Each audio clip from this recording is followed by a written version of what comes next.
Hello mga kaprobinsya, good afternoon and welcome back to my YouTube channel.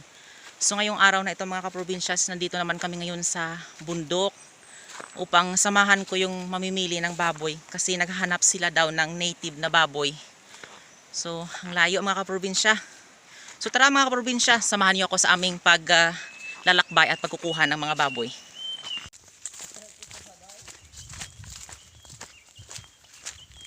Ipato, yun lang kandas kasada eh.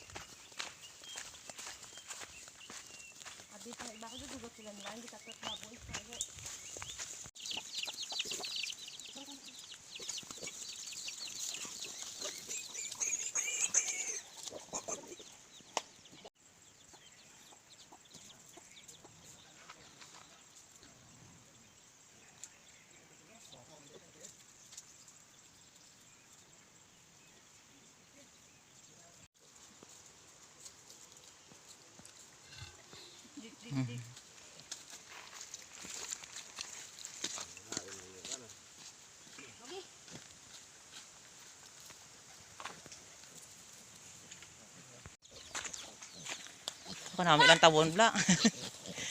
May ilang tawon. Ako ikaligad to, isak bulan ligto nga alas sagod ko 8 baligya ako do pero to ka kilo 30 ano. 12 siguro nagya. 11 dito sabay. Abay isabi. Subos siguro sa sinang na siguro. Kasi ros kapihan to. Ada mayo ay gi. Ang gipes. Darwas na dun. Nga kang gada. Mantay yata rin. Ano to? No, kasnat pa ng buhi ano? Tawagan mo rin na. Nagkang yun nanay. Para mo di.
So ayan mga kaprobinsya, nakauwi na ako dito. Grabe talaga.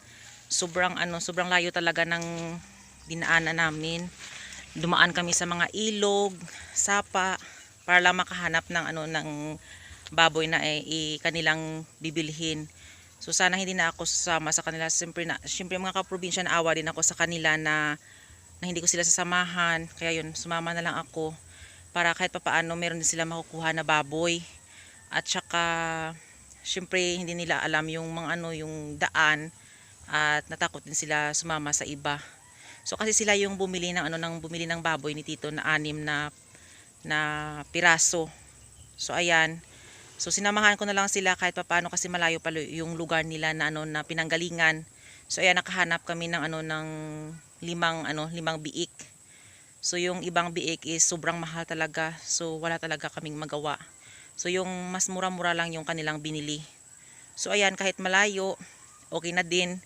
Kahit papaano meron din kaming nakuha na mga biik. So mga kaprobinsya, maraming salamat sa walang sawang pagsusupport at panonood nyo sa aking YouTube channel. And don't forget to like, share, and subscribe to my YouTube channel. Thank you for watching and happy farming!